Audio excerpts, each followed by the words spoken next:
Bonjour et bienvenue sur la première vidéo du site lecubier.com où je vais vous expliquer comment fonctionne le cubier, donc un instrument dédié à l'apprentissage du calcul.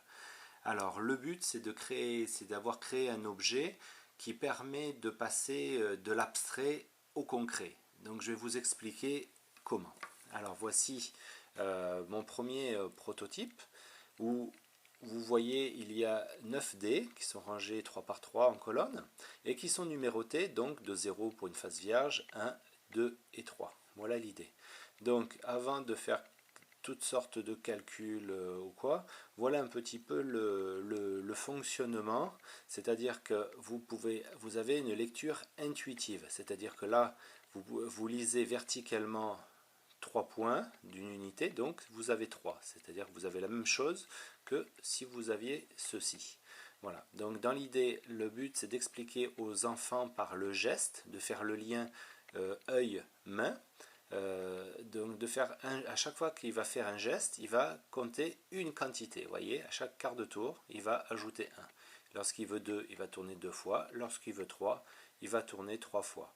Voilà un peu comment, tout simplement, comme il ne peut pas aller plus loin parce qu'il a fait le tour du dé, eh bien, il va passer au-dessus et il va passer à 4. Donc lorsqu'il aura tourné 4 fois, 3 fois en bas et une fois au-dessus, il aura bien 4. Donc si je remets à 0 et qu'il veut tourner une fois en bas, une fois au milieu, à nouveau une fois en bas et encore au milieu, il aura toujours 4. Voyez, si il veut tourner et ainsi de suite, une fois en bas, une fois en haut et 2 fois au milieu, il aura tourné 4 fois, mais il aura toujours 4. Voilà un peu l'idée donc de cette lecture intuitive par la présence de points.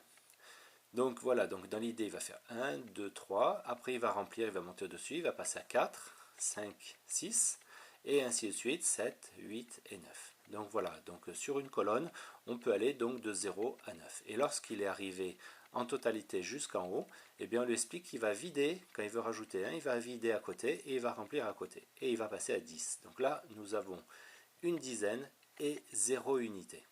Et ainsi de suite, il va passer à 11, il va passer à 12, etc. À partir de là, on va pouvoir faire des premières additions. C'est-à-dire que si on veut rajouter 23 à 12, alors on peut tourner 23 fois, mais il y a des risques d'erreur. Donc le but, c'est toujours de simplifier au maximum le fonctionnement. Donc 23, c'est 2 dizaines et 3 unités. Eh bien, on va tourner une fois, 2 fois les dizaines, une fois, 2 fois, et 3 fois les unités. Et donc nous lisons 35. Voilà, vous avez 3 dizaines et 5 unités. 12 plus 23 égale 35 et vous avez fait votre première addition. Après, on peut aussi, donc vous avez compris que la colonne en jaune c'était les centaines. Donc si je mets un 1 à côté, vous voyez, j'ai 135. On peut le multiplier par 4 par exemple. Donc si on veut multiplier 135 par 4, alors ça sous-entend que les enfants connaissent leur table de multiplication, bien sûr. Ce n'est pas fait pour apprendre les tables, mais si on connaît ces tables, on peut multiplier avec ce cubier. Donc on va faire 4 fois 1, on va se concentrer uniquement à chaque fois sur une colonne l'une après l'autre. Donc si on fait 4 fois 1, 4, eh bien j'écris tout simplement 4. Voilà, 3 plus 1, j'écris 4. Là ici j'ai 3, donc 3 fois 4, 12. Eh bien je vais écrire mon 12. C'est-à-dire que là je vais marquer mes deux unités et je vais rajouter au-dessus ma dizaine. J'écris mon 1 et mon 2. Vous voyez, tout simplement. Ici, j'ai 5. 4 fois 5, 20. Et bien, je vais mettre à 0 mon 20. Voilà, je mets à 0. Et je vais rajouter 2. Donc là, je vais rajouter 1. Et je vais rajouter 2. Voilà. Et là, ça me fait 540. Voilà. Vous avez fait 135 fois 4 égale 540. Alors là, je suis allé un petit peu vite. L'idée, c'est que l'enfant, il y a une période d'apprentissage, ça va mettre un petit peu plus de temps.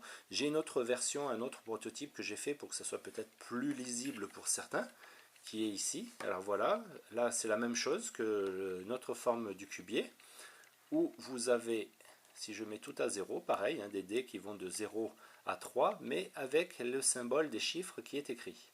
Donc sur le même principe, là je mets tout à 0, on veut écrire 2, eh bien on écrit 2. On veut rajouter 1, une dizaine, donc j'ai bien mon 12. Si on refait le même calcul que tout à l'heure, j'avais 23, je peux rajouter 2 dizaines et 3 unités, voyez. Et là, pareil, j'ai bien mes 3 dizaines et mes 5 unités. Donc j'ai bien 35. Et si je vais sur la multiplication, ben, je vais ajouter une centaine. Donc j'ai bien 135 que je vais multiplier par 4. Donc je vais écrire 4 fois un 4. Alors je vais le présenter un petit peu différemment pour que la lecture soit peut-être plus claire. 4 fois un 4, j'écris 4, comme tout à l'heure, avec l'autre cubier. Là j'ai 3, 3 fois 4, 12. Alors, regardez, je vais garder le 2 et je vais écrire le 1, pour que ce soit bien clair. Vous voyez, j'écris 12, tout simplement. Et ici j'ai 5, 4 fois 5, 20. Et bien j'écris 20. Voilà, je mets mon hop et j'écris 20. Et j'ai bien 3, 4, 5, j'ai bien 540. Voilà, 135 fois 4, ça fait 540 et ça calcule juste. Voilà. Donc merci de m'avoir écouté, en espérant que vous allez être intéressé et pour en savoir plus. Et à très bientôt sur une prochaine vidéo du cubier.com. À bientôt et retrouvez-moi sur le site et n'hésitez pas à venir commenter et m'envoyer vos remarques. Je vous expliquerai dans les prochaines vidéos comment faire des multiplications plus sophistiquées, des soustractions et ainsi de suite. Alors bien sûr, lorsque vous avez ceci, alors j'ai fait des petites encoches, là c'est un prototype, on peut faire exactement la même chose, c'est-à-dire qu'on va en rajouter un autre à côté, vous voyez, et là de 1000 combinaisons, parce que là on peut passer donc de 999, donc il y a 1000 combinaisons avec le 0, et lorsque je vais en rajouter un autre à côté, eh bien on va passer à 1 million de combinaisons. Donc là, on peut travailler avec des grands nombres, faire de beaux calculs. On peut même partir sur le principe de mettre des virgules pour travailler avec des décimales. Voilà, donc on est limité que par son imagination. Donc n'hésitez pas à venir me retrouver sur le site et où je vous apporterai beaucoup plus d'explications. Au plaisir de vous avoir présenté le cubier et en espérant vous revoir très bientôt. Au revoir.